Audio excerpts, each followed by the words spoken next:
All right, hey brother, Hey Al, and welcome everyone back to another episode of Siblings in Crime. I am Allie Rossell, and I'm Blake Murphy. and just as it sounds, we are siblings who love true crime. Yes, love it. This week, we're going to go into a pretty famous case. This week and last week, we're covering some more high-profile cases, which I feel like isn't really how we do it all that often. So it may sound familiar, but we're going to go in all the different ins and outs of the Maura Murray case. That's hard for me to say together. My mom's middle name is Murray, and it just makes me fumble. I Yeah, actually tried to look up to see if we're related to Mara, but my family tree we is not are. very done, and I couldn't Oh. find the connection. Hmm. So if I find out eventually that we're related, that's going to be pretty neat, and I'll let you know. Yeah. That'd be super neat. So, before we start, as always, if you haven't yet, please like, follow, subscribe. Our numbers are coming up a little bit, and we're so excited about it. So, it means a lot to those who also, I was cracking up. I don't know if you saw Blake. I Last didn't. week we talked about, or I mentioned that I thought that we had school canceled because of rain days. Oh I was like, we'll yeah, ask mom. mom. And mom commented on our YouTube and said, you did not have off days for rain days with like laughing faces. I was like, oh, okay, well, that was kind of humbling. But anyway, so that answers that Yeah. question. If anyone was wondering, I guess we did not have rain days in elementary school, Yep. I could have told you unfortunately. that. I could have sworn, but whatever. All right. Well, are you ready to hop in? I'm I'm in, baby. I'm All in. right. Well, we're going to start on a cold February night in 2004. A black Saturn sedan skid off a rural road in Haverhill, New Hampshire. When police arrived minutes later, the car was locked, airbags deployed, and a box of wine spilled across the seats. But the driver, 21-year-old nursing student named Maura Murray, was gone. What followed is a mystery that has haunted the country for more than 2 decades.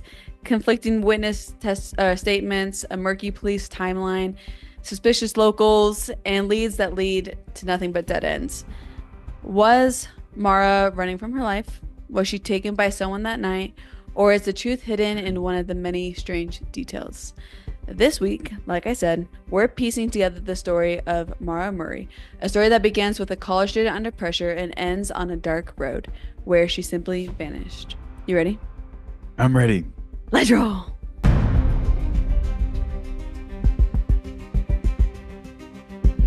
Missing people are always super interesting to me, It's, but it sounds like the worst out of everything. I can't imagine the Because families then you're not like having always closure. looking. You never have any like comfort in knowing that you know The answers. they're in a better place or they're found or anything. It's just no idea where they're at, if they're alive or dead or I can't imagine how needing frustrating. you, Yeah, wanting to get away. exactly. Like, have you heard about the guy who just like pretended like he died in a like a river accident? Like his little kayak turned over and he actually fled the country and started dating a girl in another country. And the cops finally found him and he's like, yeah, I'm good. I just wanted to leave. I feel like you might have mentioned that before. That sounds familiar. I think you might have brought it up, but that is crazy. And the heartache of the family he left behind, not knowing Yep. what went on. That's crazy. Yeah. And Anyways, that's let's kind of keep how the going. family feels in today's case, where you have so many possibilities of what could have happened, where in reality, it's just like the whole thing sucks. And so we're going to start from the very beginning to get a full picture of Mara. So on the surface, she had a life like everybody else, was just very put together. She was 21, a nursing student at UMass Amherst, an accomplished runner, and someone whose professors describe her as like disciplined and bright. She seems like she has it all kind of put together. Everything a 20-year-old is supposed to be doing. But Mara wasn't always on the nursing track. In the year 2000, she entered the U.S. Military Academy at West Point, which we had a different grandpa that went to West Point. So I was like, oh, look at all these connections. But it sounds like it was an elite path. And of course, it's like a life of service and all that stuff. And she's actually kind of following in the footsteps of her older sister, Julie. most things that I got from this case today is in Julie's podcast. Her sister actually made a podcast called Media Pressure, where she Oh has wow, like an 8 episode series of her missing sister's case. And so that's I wanted to crazy. go, yeah, through Julie's podcast where I'm hearing how the family's responding, all the things that haven't really been made public. And so hopefully we have the clearest idea of what happened in the days prior and since this fateful day. So, like I said, Mara was going to West Point at the time. And um so she was part of the army and all these things. But Mara's time at West Point ended after she was actually caught stealing makeup from a Fort Knox commissary, which Mm. it seems really odd. It seems very out of behavior. Everything the family said, they were so surprised. Mara was actually shopping with her friend, like a running, like they were like both little runners. They were shopping together, Weren't they both and on like the team, like track team? yeah, I don't know if they had necessarily a track team, but like you had to like do all these fitness tests and stuff, and I think they were just pretty comparable, so they ran a lot together. So I think it was just No. at West Point, it was just part of their training. Yeah, And which like at West Point, there's a lot of it's really hard to get in, and there's like a lot of rules, right, and like strict. she got kicked out for stealing, which I feel like most universities you won't get kicked out for stealing. That's the They thing. It's probably won't like even that know. was it was enough to violate the like cadet honor code. I guess it was supposed to go to like this jury and have like some sort of like disciplinary action settlement. Yeah. However, it sounds like Mara's first year there, she wasn't loving it the way that her older sister Julie was.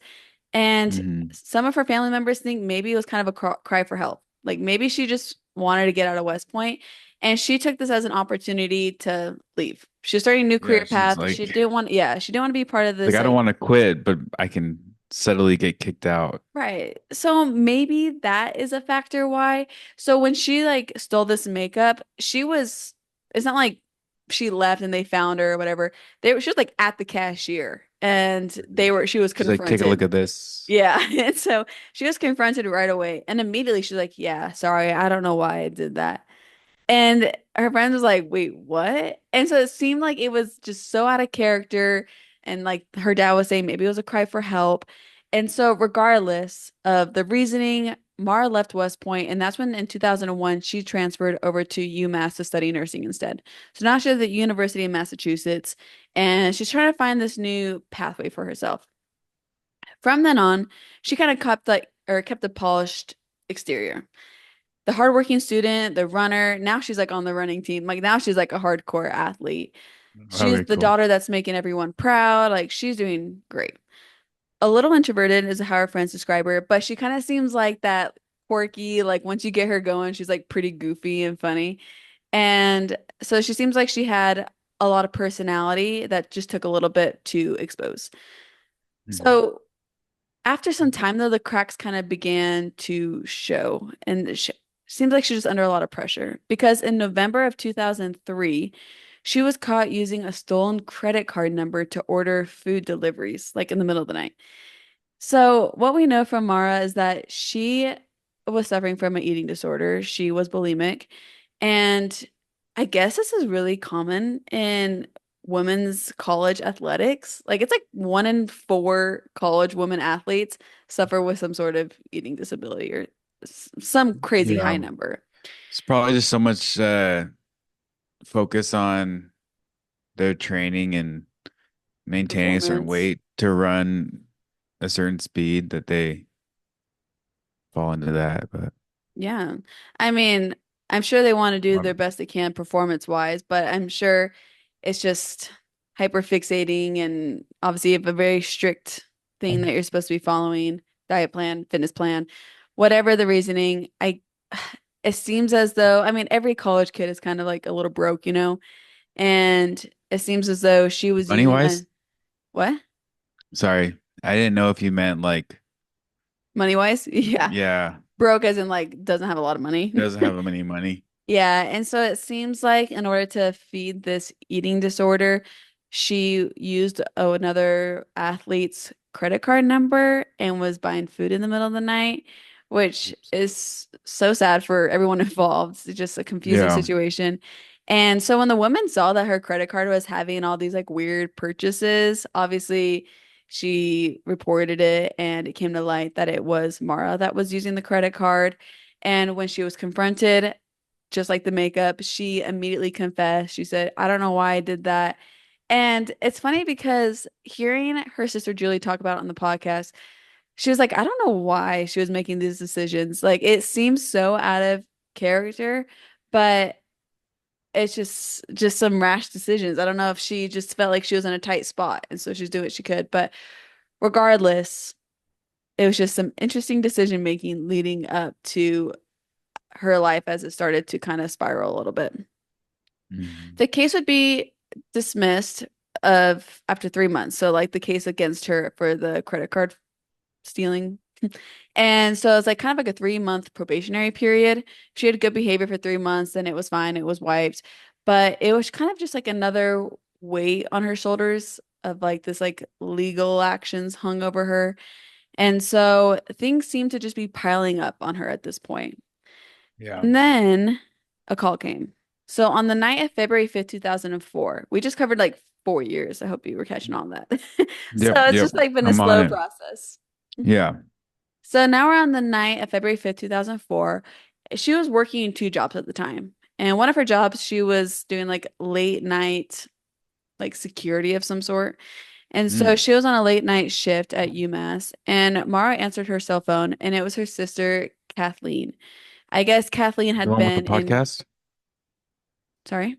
The one with the podcast? No, so Kathleen, that's a third sister. Good question. Okay, cool. Kathleen is just another sister. Julie's the one with the podcast. And Kathleen actually had been in rehab for like alcoholism. And so she had been Mhm. working on like overcoming some addictions. And I guess Kathleen had called Mara to let her know that she had relapsed. And it was like the day she got out of rehab, her fiance took her straight to get alcohol. I was like, what a horrible action of Mhm. the Not a fiance. great fiance. Right. Probably not And someone to do it. and for I mean, obviously it's sad. I imagine if you have a family member who relapse so quickly and they're working so hard to get better. But this call shattered Mara way more than anyone would have expected. It was like a surprising amount of emotion, in fact. A supervisor said that Mara was like zoned out and that she was hardly able to speak and she kept just muttering, my sister, before breaking down in tears and ending her shift early. So it seems like Mm. something kind of snapped for her that it was just an emotional breaking point. On top of all this, it's now 3 days after this phone call at 3 a.m. on Sunday, February 8th, 2004. The roads around Amherst, Massachusetts were slick and dark, and it's lit by barely any street lights. You don't really have passing cars around 3 a.m. But she was coming home from like a college dorm party. Party's kind of like a loose term. Friends said that it was like eight Hang out. people. Yeah. Like yeah, media making it sound like it was like some like rave. And then the family's like there was like 7 people there total. So it sounds like it was kind of a get together. And so she was Yeah. leaving in the middle of the night, headed home. Well, I shouldn't say home. She was headed to go see her dad.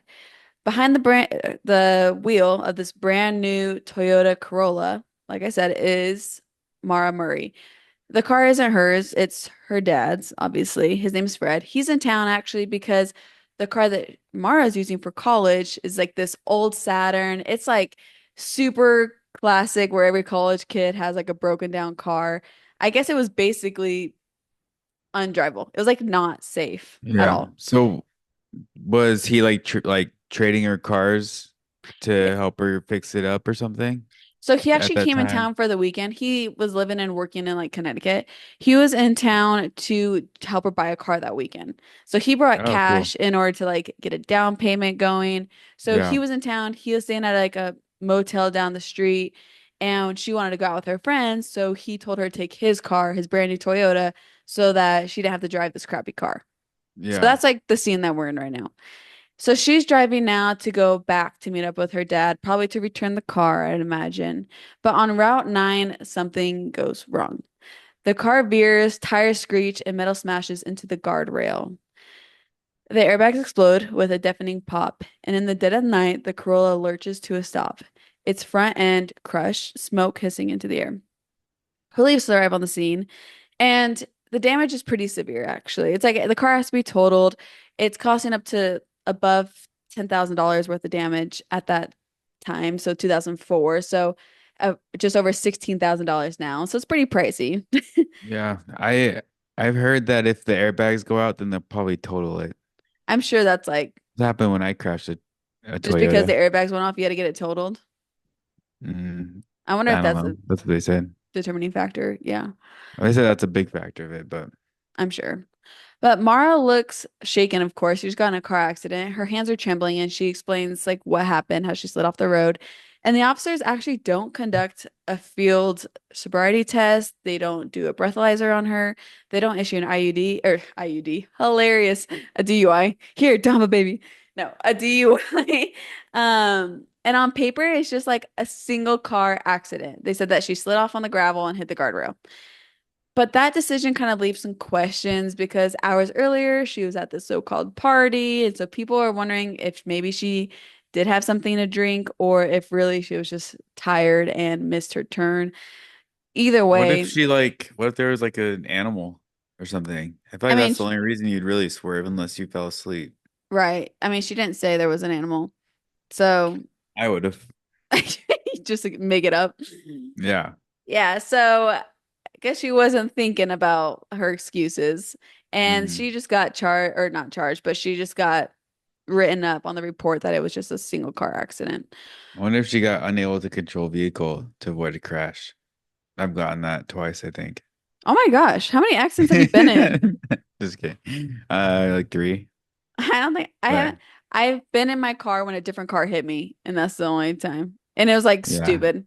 They just like turned too early and clipped me. But anyways, I think you need to pay more attention when you drive. You are kind of scary to Yes. drive That with. was a while ago though. Well, I'm Knock proud of on you. You have a wood. good streak going. Keep it up. Thanks. So Mara makes it back to the motel and finds her dad, obviously. And Fred is like says that his daughter was literally so distraught. I guess she's can't is like inconsolable, and she keeps saying that this is the worst thing that's ever happened to me. So it's like she's had all these breaking points leading up to this, and then she gets in this big car accident, and it is just beyond her emotional capability to control. And I guess Fred is saying like, hey, it's okay. Insurance is going to cover it. It's only going to cost them like $500. And so he's really trying to calm her down. But for Mara, it feels heavier than that. So the Corolla is hauled away, like we said, it's going to get towed. And Fred continues to assure her and trying to make her feel better. But the crash is just the first of a chain of collisions, literal and emotional. Because she has family stresses, legal stresses, academic stresses, the weight of past mistakes. And it just seems like tomorrow, maybe tomorrow, tomorrow sounds like I'm saying tomorrow with an accent. That's funny.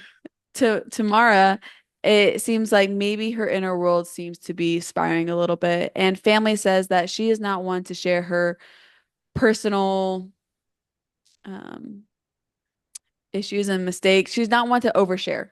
She doesn't talk to family Yeah. about her issues, doesn't talk to friends. She's very a private, much a private person. Now, I don't share all this to like exploit her in any way rather than to have a clear understanding of what was going on in her life leading up to what would be one of the most mysterious disappearance cases. So this crash in her dad's car was just one day before the crash that has been heavily debated for the last 20 years. So the next day, Monday, February 9th, 2004.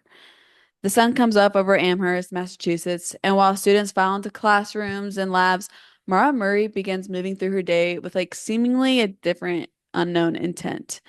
The following is a timeline that her sister Julie puts in the podcast of media pressure, and I just kind of want to run through it so you have an idea of what her day looked like leading up to this. One thing that she had to get done that day was get the accident reports. That's the only thing her dad asked her to do that day. They were supposed to go shopping for a car this day. Instead, she's picking up accident reports, and they were going to make a plan to go at a later date to get a car instead. So that's in mind in the background. What Julie paints the picture of is at 1 p.m., Mara emails her boyfriend. So she has a boyfriend named Bill. They met What um year is this again? 2004. He Okay. was a As an cadet email at kind of West sounds Point. weird. What? I said emo kind of sounds weird, but it That's makes true. sense. Yeah, that's a good point. You're like, fact check. Yeah, so his name is Bill, and he was a cadet at West Point. He was in the same class as the older sister Julie, who we've been talking about with the podcast.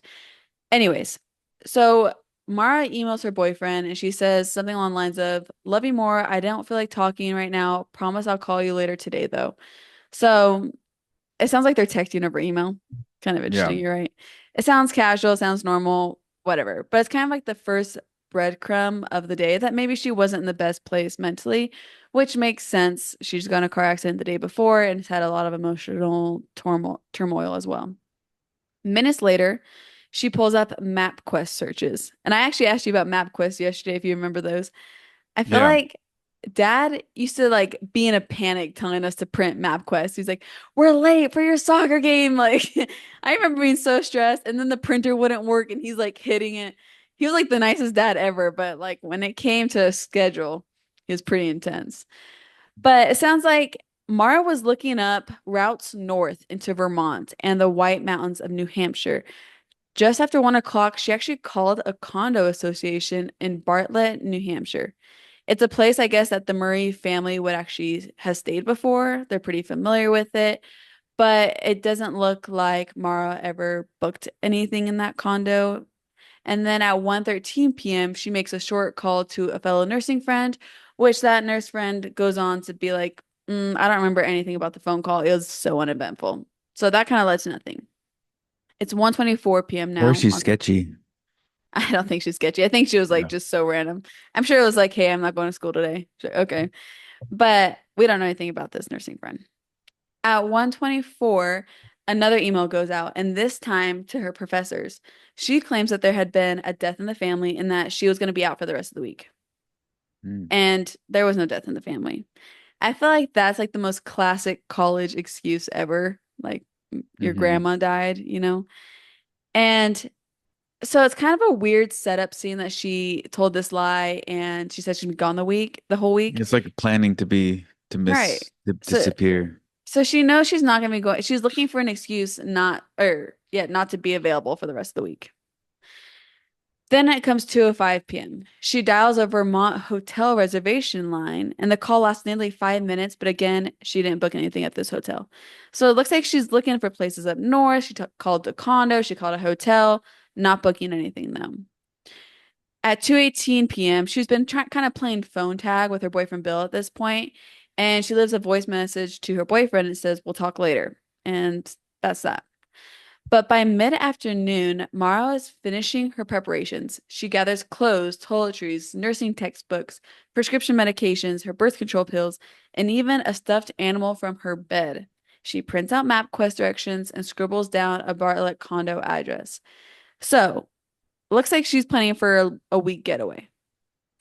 At 3:40 p.m., surveillance cameras capture her at an ATM withdrawing 800 or $280 in cash, which is nearly everything she has in her banking account. She had $40 left to buy $40 worth of alcohol, and then after she bought this alcohol, she had $20 left in her account. So she literally wiped it completely clean, just about. So she has wine and vodka with her, all of her or not all of her belongings, but like her weekend clothes, her toiletries, etc. Now with her Saturn now all packed up with everything she wanted to bring, she pulls out of Amherst, and before she merges onto the highway at 4:37 p.m., she actually checks her voice messages. So this is the last confirmed activity on her cell phone, and it's only at 4:37 p.m. You know, back in the day, you had to like call your voicemail. Mhm. That was um Call she made. the call The she last made. call. I think you can still do that actually. I was gonna test it because I was curious, but then I didn't want to. So now I'm curious again. Either way, she then heads northbound on I-91 across the border into New Hampshire. As the sun sets, Mara drives deeper into the White Mountains, and by 7 p.m., she's on a narrow, winding stretch of Route 112 where her headlights cut through the darkness. Keep in mind, she's in her beat up, unsafe Saturn that her dad didn't want her to drive even down the road to a party, right? Hmm. This drive north takes a few hours. At the wheel of her black 1996 Saturn sedan, Maura Murray heads deeper into New Hampshire as daylight fades. By 7:27 p.m., the temperature is below freezing. On a sharp curve of Route 112 near the small town of Haversville, Mara loses control. As she was driving Again? eastbound, I know, 2 days in a row, it's so sad. As she's driving eastbound, she rounded a curve and the Saturn skid into the westbound lane and clipped a tree with its front left corner. That glancing hit spun the car violently across the road and into the snowbank on the opposite side of the direction she was headed, deploying the airbags and crumbling the hood. When it finally came to a rest, it was now facing west, so the headlights aimed back the way she came from. So it's kind of Hmm. a hard scene to picture. I was literally trying to like envision Yeah. this, but she's driving one way, she slides, hits a tree, spins her Flips car. around. Exactly. And she's stuck in a snowbank facing the wrong direction, is what they can Gee. tell from the skin marks and what they expect it looked like. One of the neighbors, her name is Faith, she kind of noticed this happening. I'm sure she heard some commotion outside. And so she peered outside of her home and she dialed 911 and she was the first to make a call about 7:27 p.m. In her call though, she told dispatch that she thought she saw a man smoking a cigarette sitting inside the Saturn. However, this has been like talked about so much and cycled through. Yeah. When police pressed her later, Faith admitted that she wasn't certain. I mean, the airbag had deployed and it kind of released like the smoky powder. And she said she could have mistaken that for cigarette smoke.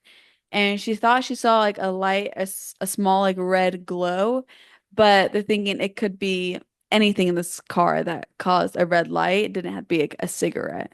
In 2004, maybe it's more common that you're seeing cigarettes, but she says she wasn't sure at this point, and so she kind of retracts her statement a little bit. To some, it was nothing more than just kind of probably her being confused, trying to understand. Also, 7:30 in the winter, it's pretty dark. It's hard to see. To me, we know eyewitness testimonies probably aren't the most reliable. Um, but it's still weird though. And this gets talked about quite a bit. But the weird thing to me is within minutes of this call, a passing school bus slows to a stop. At the wheel is Butch Atwood, and he's like a local school bus driver and he's driving home for the day, which at first I was like, that is the weirdest thing I've ever heard. Why is he driving a school bus home? But I'm Hmm. guessing because it's a rural area. I don't know if that's common for people to take their buses home. I don't know. No, I have no idea. I'm like, okay, why are I you mean, doing this? where I feel like I always drive by like big parking lots that keep all the school buses for the district or whatever. Yeah, and I feel like that's probably more common. I'm wondering if it's because everything's so spaced out. Like maybe he's like so far from the school, they're like, oh yeah, you can take it home because you're gonna have to drive another hour to come get it in the morning or something. I don't know. I didn't look up like the distance between his house and the Isn't it a school. small? Oh, never mind. Yeah. It's a small like town, but they're like spaced out from other towns. Yeah. So how do I get rid of this? Um, okay. Well, he pulls over and lowers his window. A young woman stood outside the disabled Saturn, shivering in the cold. Well, that is in some of his versions of the story. So it's kind of weird because he tells us a few times, obviously, like different accounts to police and obviously to the family and media. So in some versions, he said that she was standing outside the car, standing by the trunk or like the other side of the car, that he couldn't see her that well. But in other recountings, he said that she was still inside the car and kind of opened the door to talk to him, not standing out of the car. Sometimes he said that she was like cold and shivering and she just seemed upset. Sometimes he said he thought she was intoxicated. So he Kind of kind of had sketchy like, sounding. yeah, so he kind of had a Get lot your of story different straight. reports. Right. I was like, why is it so hard for you to remember? And you're recounting it like the same night. So he Yeah. also said that he offered to call for help on his bus radio. And then other retellings, he said he offered to call on his cell phone or his landline. So like, I'm like, Butch, get it right. I'm like, this is kind of weird. Which is So sketchy. yeah, so I thought so too. So his account varies quite a bit throughout the night. And as obviously times pass. It's one thing if you're recounting 15 years ago, it's another if these are all within the same few months. One thing that is consistent, though, is that he told her that he lives a few hundred feet down the road and that she was welcome to come either sit in the warm bus or she's welcome to come back to his place and use his landline to call and make the phone calls, whatever she needs to get done in order to get picked up or whatever she needs. He recalls Mara shaking her head, telling him that she had already called AAA, which he actually knew was a lie because I guess in this spot there's no service. And even today, there's no service in this spot. Oh, And that's crazy. so he was like, yeah, no, you didn't call AAA. And later records confirmed that she didn't call AAA and she didn't call anybody. Like her phone, like we said, hadn't been used since 4:37 p.m. that earlier that afternoon. And so Weird. I guess Butch pressed her a little bit further and like offered to help her out Maybe in she was any creeped way. out by him. I would be too. I'd be like, I'm not going in your bus with you. Yeah, right. Yeah. But at the same time, she had no way to get help, especially if she didn't have cell service right there. And so it kind of just put up a little bit of suspicion around Butch, in my opinion. But I don't know. What we know is that she declines the offer to go in his bus. She declines the offer to go back to his house. And reluctantly, he drives off, but not before promising that he will call the cops when he gets home to go get help for her, which we know already happened. The other neighbor, Faith, already called the cops. Hmm. At 7:46 p.m., less than 20 minutes after that first 911 call by the neighbor, Faith, Officer Cecil Smith pulled up to the crash site, and the response had been quick. Mara had at most a 10-minute window from the time the bus driver left her from the time that the police officer showed up. So we have a really small window, 10 minutes. Yeah. According to police records, the Saturn sat locked, airbags deflated, a box of wine spilled across the interior, and there was snow covered the ground all around, and there were no footprints leading into the woods or any footprints at all, for that matter, that weren't accounted for. And there was no trail showing where she would have gone. It was as if Amara had simply stepped out of her car and disappeared into And got thin into a air bus. and got into a bus, possibly. But what we know is that there's no obvious trail, and when the cops show up within 10 minutes, she's not there. So what Officer Smith finds in the car is kind of like a puzzle of belongings. In the front seat, we have that box of wine that we talked about that burst open. It spilled red liquid across the upholstery, an empty beer bottle, and a Coke bottle that actually smelled like liquor on the inside. And so they think that she was probably drinking, not that we can confirm whatsoever. But scattered across the seats in the back seat are those accident forms that we talked about that she was supposed to get for the insurance company. So she did get the accident reports at some point earlier in the day. Um, and she actually had a nonfiction book with her called Not Without Peril, which is kind of eerie for a lot of people because I guess this book is about like tragic hikes in the White Mountains, literally in the same region where Mara disappeared. So like she had Weird. a book on like accidents and tragedies in the same area that she's no longer at. It kind of reminds me of our very first ever episode of Siblings in Crime. We did a missing case of Leah Roberts, and she Oh, too, it's crazy. yeah, she loved that author. And it seemed like she was kind of like following his vibes of wanting to just go out in the mountains and stuff. And then she ended up disappearing herself. It kind of gives off those same feelings, which is kind of eerie. But like I said, in the back of the car, and the items look a little less chaotic, I guess. You have the normal stuff that you would have if you're packing up to go on a trip. She has her clothes, her toiletries, textbooks, all the things we mentioned earlier, including sleeping pills, are carefully all packed in the back seat. Even that stuffed animal is still in the back seat. These are not things that someone would typically bring to go out partying or anything. Yeah. Or, yeah, it's like it seems more, or like things that you would bring to disappear forever. Like, what are you gonna do? Also, she left them in the car. So if she was planning on disappearing forever, what are you gonna do with like two shirts, two shorts, and your toiletry bag, right? So it seems like she was going on a weekend trip of some sort. One note that I will barely touch on, but has been ran through a million times. If you're not careful, if you go down a Reddit rabbit hole, they'll talk about the rag in the tailpipe. I don't know if you're familiar with that, but Sounds familiar. yeah, the one thing that is mentioned so often is how she had a rag in her tailpipe. A lot of people kind of go That into just sounds this. weird for some reason. Yeah, it sounds really suspicious. A lot of people say like maybe somebody was like trying to mess up her car and like followed her until her car broke down, which I don't know if a rag in your tailpipe is going to cause your car to break down. But this has been debunked over and over and Oh, over. And Julie, the sister, says she had her dad interviewed in her podcast, and Fred had told Mara that her car, the tail pipe was leaking oil and it was smoking a lot. And she said, and Fred told his daughter that if he put a rag in it, that would probably help with the oil and the smoke, but don't drive the car. And it looks like she probably put a rag in, didn't trying take not it to out. get cops to flag her down with the smoke and the oil. And then it became a suspicious looking thing. Some people are like, why would the dad tell his daughter to do that? And he doesn't know why he said it. He just told his daughter that that will prevent anyone pulling her over with suspicion that her car is breaking down. And so that is why there is a rag in the tailpipe.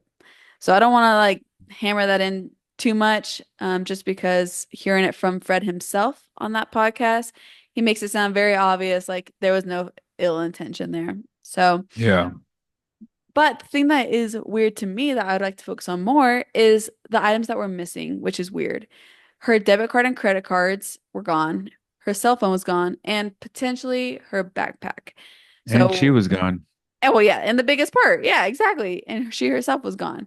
So these are the items that the cops and different people say, like, these are the things that she would need in order to start over, to get a break from life. But the cards and the cell phone have never been used since this day, and these items have never been recovered. The investigation seems to have been kind of sloppy from the very start, which is That sucks. infuriating for any family or anyone ever who follows true crime.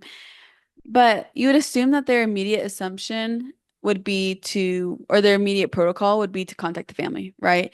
So the car was registered to Fred Murray, the dad. And so by protocol, you would think we found this abandoned car, we'll call the person who it's registered to, and we go from there. However, that night, no such call was made, actually. And Fred would not learn about that his daughter's car had been found until the following day. And so, as we know with missing person cases, those first 24 hours are so critical.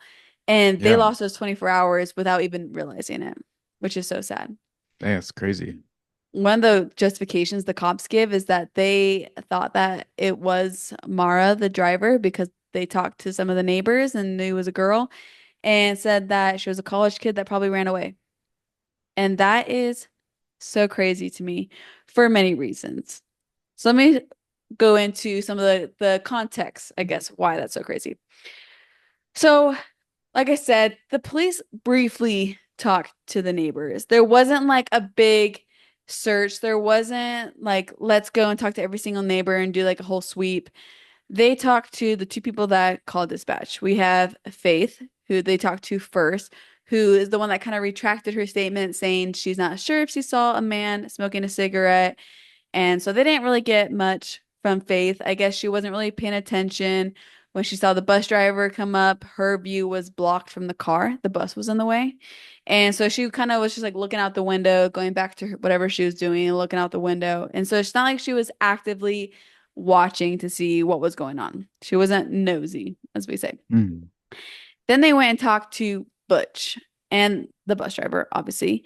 He was briefly questioned and he confirmed that he spoke to a young woman and that he described Mara, he described their conversation, told them how she said she called AAA when he knew that wasn't true. And between these two witnesses, officers, that's when they kind of assumed that it was likely Mara. But what is boggling to me is that they say it's a runaway um because she's a college kid. Like there's no other reason. Then they say that they assume that maybe somebody picked her up or something because there was no footprints in the snow. And so I kind of can see the theory of a runaway if you know all the emotional things that she was going through in her life, all the things that we talked about earlier. And one thing that I didn't mention is that her boyfriend, Bill, she had recently found out that he had cheated on her. And so, Dang. yeah. So that was just like a cherry on top of everything. And I mean, I should say also, Bill was never a suspect. He was never looked into. He was out of the state when Mauro disappeared. So there usually it's like it's the boyfriend, right? Not Mhm. necessarily in this case. There's no suspicion leading to him being the bad guy. But if you knew all this emotional stuff going on in her life and the fact that she was on kind of like a probationary period, one thing that people talk about is she couldn't get in trouble at this point in her life. Her 3 months were almost over. If she got in trouble, it could be affect the credit card situation. And so Mm. maybe she was drunk and she got in a car accident. Maybe she did just get She up and run ran, away. Right. but then why didn't she come back? Right. And that's the thing too is so if you knew all these things, maybe you can assume she ran away because she didn't want to get in legal trouble. She had a lot of emotional stuff going on. But without knowing Mara, without knowing her situation, what she's going through, without talking to the family, it seems weird to me that they just assumed that she got up and walked away. I don't know. That seems odd. Because of this assumption that she just left, the Saturn was quickly cleared and like not suspected to be a potential crime scene or anything. And so there's this local tow company that actually came and removed it same night. And they took it to like this on-site I don't even know what it's called, impound lot in Woodsville. And so the scene was not preserved whatsoever. The crash scene itself, but also just the car. So if there Yeah. was any evidence, the car is out in the middle of this lot, not covered. No one's doing forensics on this car or anything like that. And to some, it seemed like a small, maybe irrelevant detail. But in hindsight, it seems odd that they cleared the scene so quick. Even if you thought someone was a runaway, why are you just towing away their car so fast? I don't know. Maybe that's how they do it over there. Maybe that's normal. I don't know anything about how police do police stuff. But the fact that they towed it before even contacting the registered owner is a little shocking. Yeah. Yeah. True. So one thing Maybe it that's was, go ahead. I don't know, maybe they like takes time back in the day to figure out who's the owner because they have to go into like records at the police station and it was late. Maybe, It's but I just feel not like in like their car, like a computer in their car. we need a police officer that has been in the business for a long time Been in the to business. in the business to contact us because we always say things like that where we're like, it could be like who knows if cell phones were a thing, like we never know anything. I think they had access to check this at the time, like at their car. Like I feel like that Hmm. shouldn't have been so hard. But maybe I'm wrong. I mean, you think that they can just call Maybe dispatch you're wrong. themselves and say, look Maybe this you're up. right. Who knows? So, but maybe, yeah, maybe it was a lot of work, but still seems weird. The other thing that just bothered everybody is that there was no search that night. Like it's freezing cold outside, there's snow everywhere, and if you think a college girl just got up and walked away, why are you not doing anything to see if she's anywhere nearby? So Yeah, obviously there that's was, weird. yeah, so weird. They're like, okay, move on. And so there was no dogs obviously called in. There was no helicopters combing the mountains. There was just nothing. And so it wasn't until February 10th. Let me back this up. Back Oh it yeah, up. back it up. No, so February 9th, back it up even further. February 8th, Back it up. shut up. February 8th, Mara gets in a car accident with her dad's car. February 9th, she gets in a car crash with her own car and goes missing. And it wasn't until February 10th that Fred Murray was actually finally notified. And as any good father would do, he just got up, packed up, and drove over right away, as you would expect.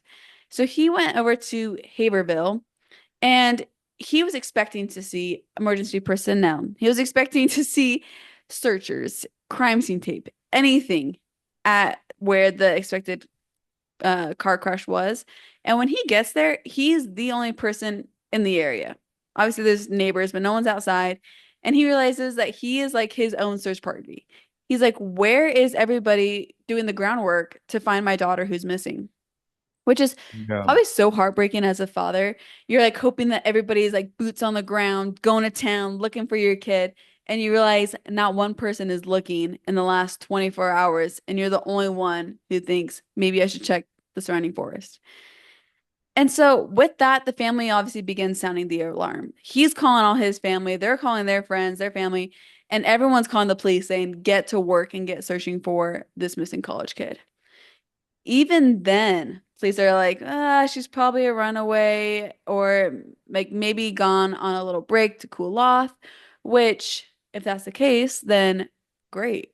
Like, but there's still no harm in looking during those critical hours. So the first organization or the first organized search with canines didn't begin until February 11th. So we're just moving up the week. Nearly 36 hours after Mara had disappeared. A state police helicopter with a forward-looking infrared radar joined in afterward, but by then any scent, trail, or any thermal signature was long gone. So there was no, like, nothing in their searches that they could find. Those early choices, not calling the registered owner, not searching the woods that night, and I guess it's like dense forest in this area. So moving or and their actions of moving the Saturn so quickly, like all this has haunted the Murray family like this whole time, over the last 20 years. Because if Mara was in danger, those lost hours could have been the difference between finding her and losing her forever. Yeah. I feel like the like most likely scenario is someone grabbed her. You think so? Well, Yeah. let's go into witnesses and theories because there is a lot around this case. And Really? in the media pressure podcast with Julie, she goes into so much more. So I definitely recommend if anyone wants to go on a deep dive, go onto her podcast, come straight from the family, all the facts. I took what I think is the most commonly talked about things and what I personally think might carry some weight just as an outside perspective. So this woman, her name is Karen. She's better known as Witness A in most resources. That's what she was always She known just a as. neighbor? She lived in the area, but she wasn't like on Mm. that street. This is an interesting story, and you're gonna have to listen carefully because it took me a little bit to understand what she was trying to get at. But she was a witness of some sorts. On her drive home from work that night, the night that Mara disappeared, her name's Karen. Karen, known as Witness A, saw something a little strange. So first she passed a Haverhill police SUV marked 001. You know how like all cops have their like little Mm. numbers on them? Yeah. So she The cop, swears, what was that? bad cop. Right, back up. No, we don't know anything. But she says she swears SUV 001 numbers, okay, heading toward Route 112. Minutes later, as she approached the crash site, she said that she saw that same SUV with the number 001 nose to nose with the dark sedan that we can only assume to be that Saturn that crashed, with the Mm. blue lights flashing. She didn't see Mara or anyone else, just the two vehicles facing nose to nose. Later, when the case exploded on media and in the news, Karen realized that the timeline didn't add up. Police records say that Officer Cecil Smith arrived at 7:46 p.m. in a Crown Victoria sedan, not an SUV. Okay, so Mm. evidently the first officer on the scene was in a sedan and it's Officer Smith. Almost 10 minutes after Karen Sketchy. says, yeah, almost 10 minutes after Karen says she saw the van 001 already on the scene. So if Karen's memory is right, which we can only assume, but like we don't know people's memories, right? If Karen's memory is right, then police were there earlier than they reported and in a different vehicle than reported. So that raises obviously some unsettling possibilities that either the timeline is wrong or something about that night obviously isn't being told. Now, the family isn't like they say they don't think the cops are involved in some fishy cover up, but I'm not the family and I find that a little fishy. I think it's Very a little, fishy. yeah, I feel like it's a Smells like little, fish around here. that's what I was gonna say. And so Karen, Maybe he's not even a cop though. Maybe he's a pretender. a pretender. Well, you'll Because who's see. 001? Let me That tell sounds you. like someone who doesn't know is just gonna throw on a sticker. Maybe it sounds like the chief. Oh, Shoot. Chief Yes, who? What's his name? Chief Jeff Williams. So, get this. Karen, when she sees all this media, she calls in a tip. She goes, "Hey, I don't know if this is anything at all. I'm not saying I saw anything crazy. I'm just letting you know I saw the a cop car SUV 001 drive past me, or I drove past it, and then when I came around, I passed the crash site. I saw the same van 001 with the sedan." And they just said, "Okay, thank you for your tip. Bye-bye." Hang up. The next day, they called back, call Karen back and say, "Are you sure it said 001 and it was a van?" And Karen said, "Yeah, van, saw it twice, SUV? 001. What? SUV? SUV. Yes, thanks. SUV. And she confirmed, and they just said, "Oh, okay." And they just confirmed, didn't ask any other follow-up questions. Boom, hang up. They're like, "Hmm." She's like, "That was weird." Dismisses it. But why they may have called for that confirmation is because that 001 SUV belonged to Chief Jeff Williamson or Williams, who was not working that night. And so I'm sure they were like, "Are you sure?" Because one, he wasn't on duty. Two, that's like a legit police car having 001. Karen says she saw it at the Saturn before Officer Smith, his sedan, was even there that night, and when the paperwork says he arrived.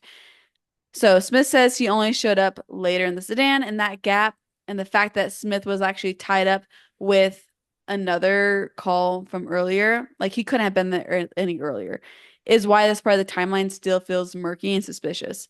So, like I said, with eyewitnesses, you never really know. With memory, you never really know. But it seems weird that witness A slash Karen is so set that she saw the SUV 001 twice, once with the Saturn, and it was 10 minutes or so before the official report that officers arrive. I found that a little weird. Yeah. But then the family's better than me because they don't automatically point to like corruption. But one thing that they talk about is that the lack of investigation that was done. One being into Butch, like you said. He was the last known person with Mara, and he described her as like shaken and then coherent and then intoxicated and then sober. And like we said, his stories kept shifting. One odd thing is that the canines, when they were on the search looking for the scent of Mara, is that the canines took their officers down the street near Butch's house, and then the scent disappeared real close to his house, allegedly. So a lot of people are indicating that's weird if the dogs led basically to Butch's house and then the scent is gone. And so whether she got picked up in a car, whether she went into the house somehow, it's not like the dogs led straight to the house. So I'm not saying that Butch is implicated in this. It's just leads to more questions than answers. I will add though, it was kind of weird because the police officers didn't ask the family like for an article of clothing or something of Mara's for the scent dogs. They just used the leather gloves that were in the car, and evidently she had gotten these gloves for Christmas 2 months prior, and they're not even sure if she's even really worn them yet. And so the family was kind of bothered that they wouldn't just use like her running shoes or something that has definitely her scent on them as a better marker for these scent dogs. So I thought that was kind of interesting that we don't even know if they used a good, reliable item in order for these dogs to trace. But still, he was the last to see her, and so he's always going to kind of be tied to the case. But since then, he has actually passed away, and so there's not even a possibility for him to be questioned these days. I was just looking him up. Do you find any pictures?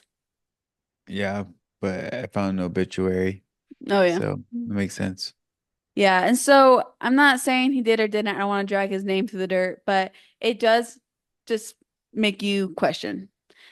It is weird that the scent led towards his house, and it is weird that her scent disappeared on the street, but maybe she got picked up by somebody else. It just leads to more questions than answers, which kind of leads you to the Loon 3. This is kind of like a random theory that people throw out, is that this lead surfaced about three men from the Loon Mountain area. So this was like a ski resort region in New Hampshire. And a tipster claimed that these three men may have crossed paths with Mara the night that she disappeared. Supposedly, the three would have been commuting to work that night and had passed where Mara's car had crashed. And those three did not go into work the night that Mara went missing. And so the theory kind of goes the Sketchy. three were Weird commuting. that three. Not if like one guy missed work, that'd be one thing, but three, Yeah. And I'm sketchy. like, and I assume that it felt sketchier if none of them had like an alibi or something.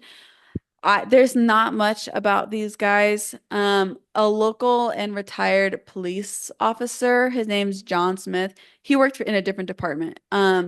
He actually befriended the family and dove into this lead himself, but it never produced solid evidence. And one thing that is really weird about this John Smith guy, this like officer, I guess he's like a really cool local legend. Like he knows the area inside and out. He's like a great guy. But it's weird because so Fred originally went to John asking for help, and the cops actually came to John Smith and told him that he cannot get involved with the Murray family, and if he does, they'll say that he is messing up their investigation and arrest him. And so Jeez. John Smith's like, "What's the big deal if I help this family? I'm not doing anything. I'm not messing up your investigation. I just want to be a local support for them so they can get around the area." And they told him, "You heard us. If you get involved, you're going to get arrested." Well, I guess that bothered John Smith for a couple weeks. And then he decided he didn't care if he was getting arrested. He's helping the Murrays. And he went on to help further the investigation for the family. And the cops never came and arrested him. They didn't ever come back to even discuss anything with him.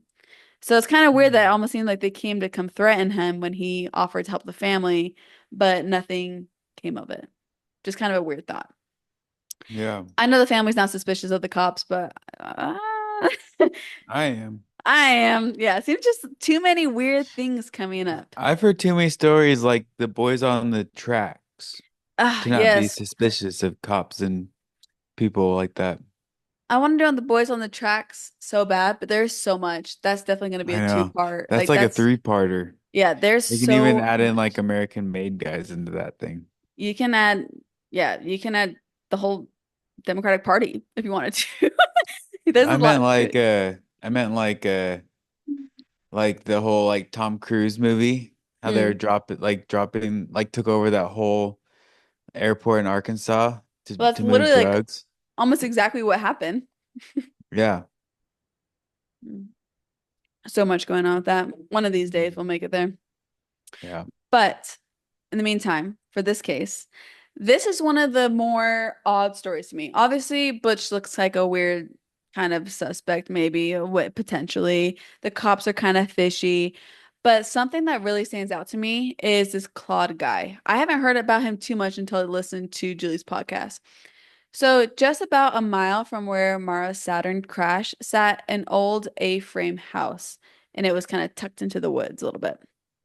In early A-frame two, houses are so cool. I think so too. It's like they're always in the cabins, like always Yeah. in the forest and stuff. That's because there's snow. Right. And I just love the feeling of it. So Mhm. in early 2005, we are about a year after this accident happened. A man who lived in this A-frame house I was talking about, his name's Claude. He became kind of the focus of one of the strangest leads in the case.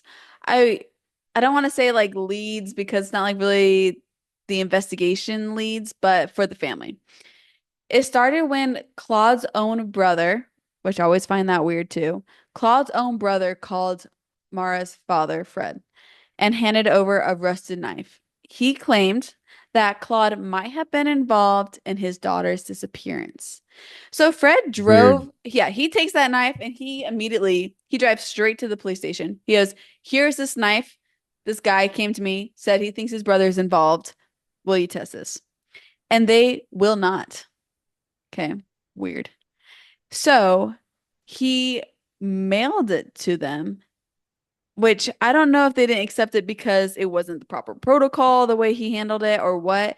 For some reason, Fred's like, I'm just going to mail it to them and then they'll test it. And so he does that, but they don't hear anything in return, like ever to this day. Investigators have never released if they've even tested it, and if they have, they never released any test results. So, did they test it or test it? Did they get buried in evidence? Did they forget about it? No one knows. It just seems like a weird Did it thing. disappear? Did it disappear? Someone threw it away. So it seems weird, but the secrecy only deepened suspicion because not long after Claude sold his car and moved out of the area, which we always know that looks weird. And then when the family questioned Claude's ex-wife, she said that he ripped out the downstairs carpet, claiming water damage. So things are starting to pile up. And so in 2006, they actually had cadaver dogs go out to that A-framed house that is now like under new ownership. And they reportedly alerted in the downstairs closet, leading police to remove the carpet and the wood samples. But for some reason, miscommunication of some sort, these items sat for 2 years before getting tested. But they finally got tested, and when they were examined, the results were never disclosed. So, so frustrating that things are like looking optimistic and then dead end. So, not even the family knows any of these results. Later, new owners came around and they heard about Mara's case. They wanted to help. They actually sprayed luminol in the same closet that was like suspected of weirdness, anyways. And I guess that place lit up. There was like definitely Jeez. blood had been present in that closet. Yeah. And I feel like you wouldn't like put like a deer you were hunting in the closet. You know what I mean? Like Right. if it was like some kind of like place that you would like I don't know, butcher or A something, garage. it'd be like yeah, a garage or something. That's one Hmm. thing, but like a closet, you wouldn't be stacking meat or butchering Anything. something in the closet. Right. And it's like under the Not that I've done that stairwell. before. Yeah. It's like in a weird, and it's like a carpeted Sneaky area. spot. So weird. And he replaced the carpet. Suspicious.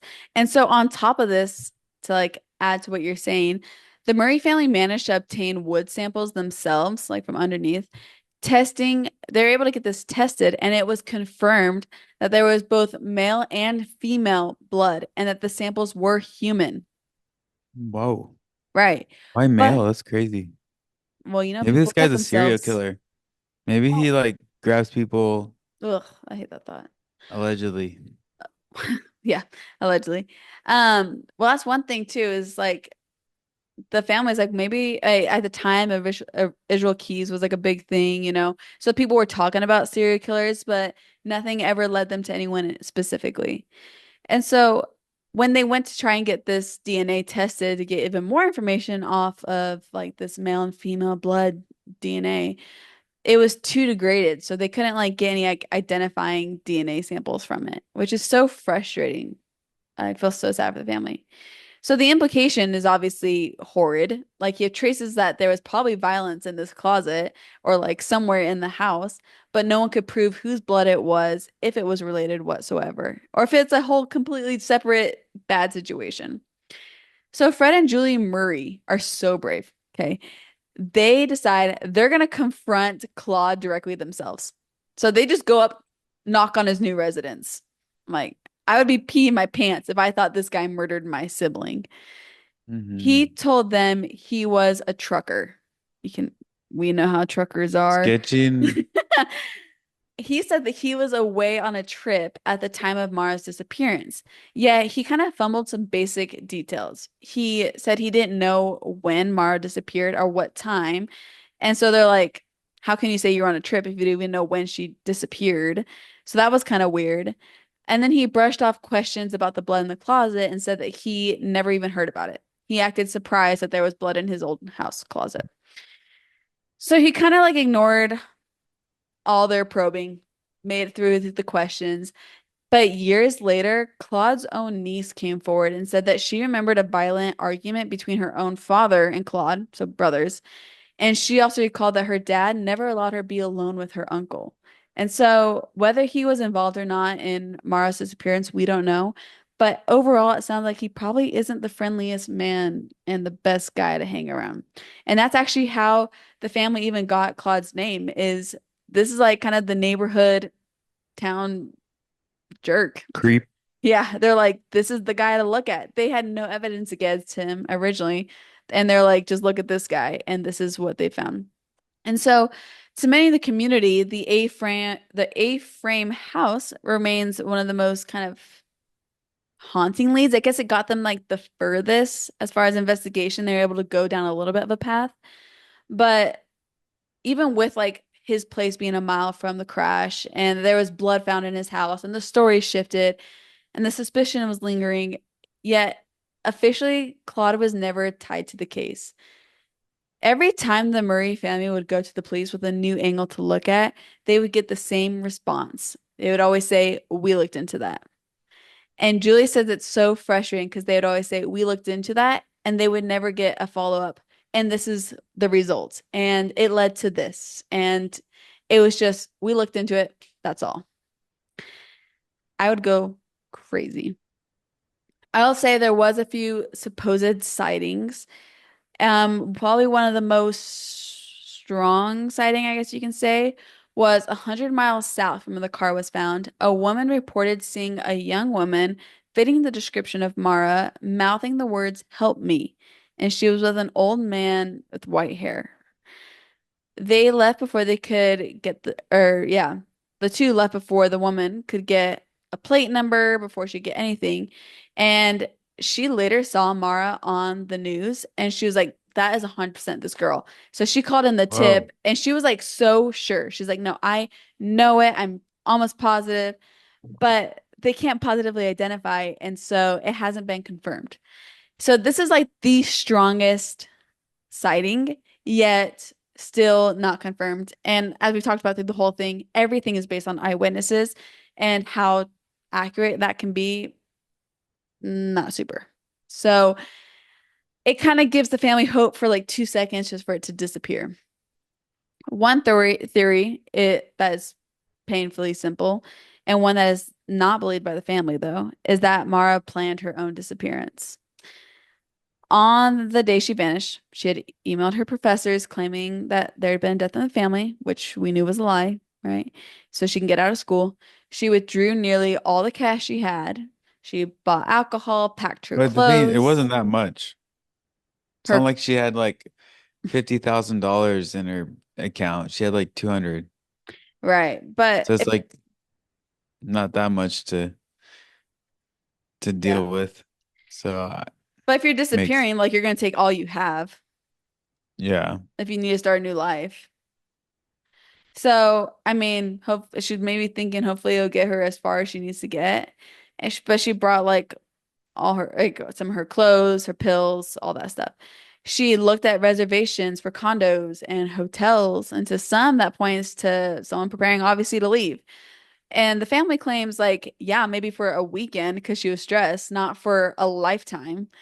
And add that to like the recent troubles in her life, the stolen credit card charge hanging over her head, a relapse call from her sister, the wreck of her father's car just 24 hours previous.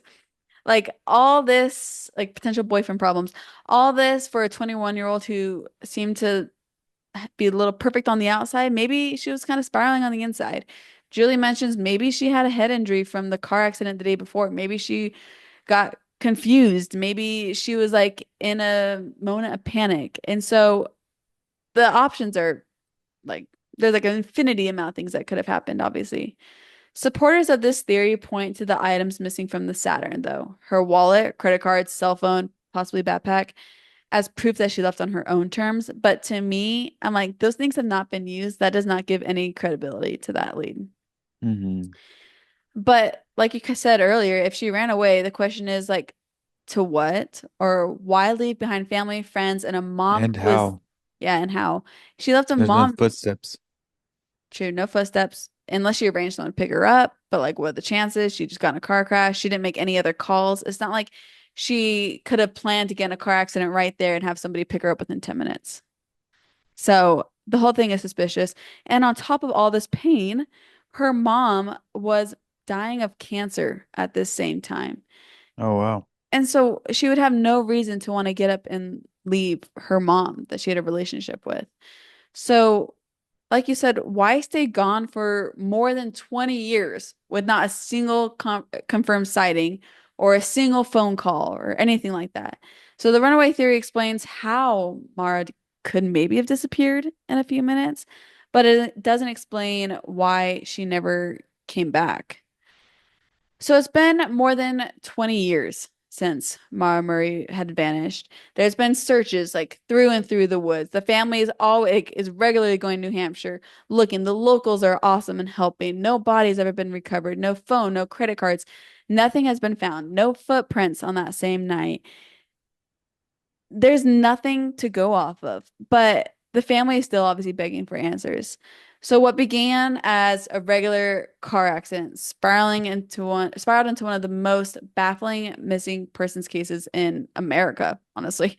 A college student under pressure, a car abandoned on a dark road, neighbors with conflicting stories, police timelines that don't quite line up, and leads that seem to raise more questions than answers.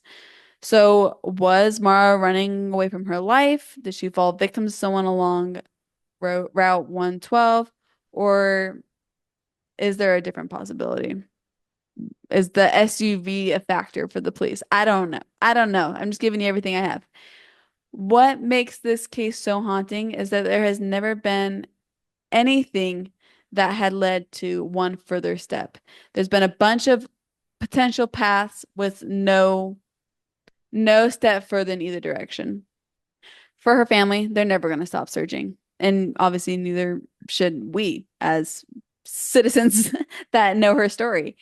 So if you have obviously any information, tips, sightings, anything connected to the disappearance of Maura Murray, you are urged to contact the New Hampshire Cold Case Unit at 603-271-2663 or submit a tip online through the New Hampshire Department of Justice because surely someone knows something. And that is the case of Maura Murray.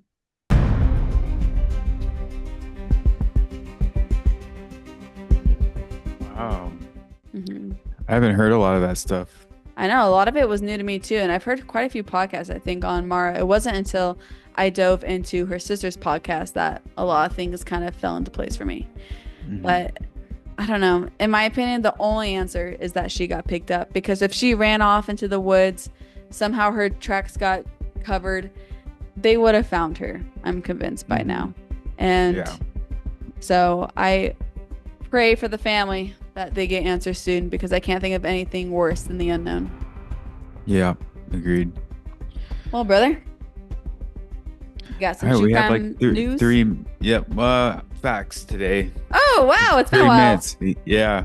Not So I so fun decided to go facts. into trucker missing Ah, people along freeways and stuff like that. yeah. So right now, there is an FBI highway serial killing initiative started in 2004 to present, and it tracks murders and disappearances along U.S. Highways. And it has linked 750 to 850 victims and over 450 suspects, many long-haul truckers. That's So kind of crazy. Yeah. So And a lot of people clown. wonder, why truckers?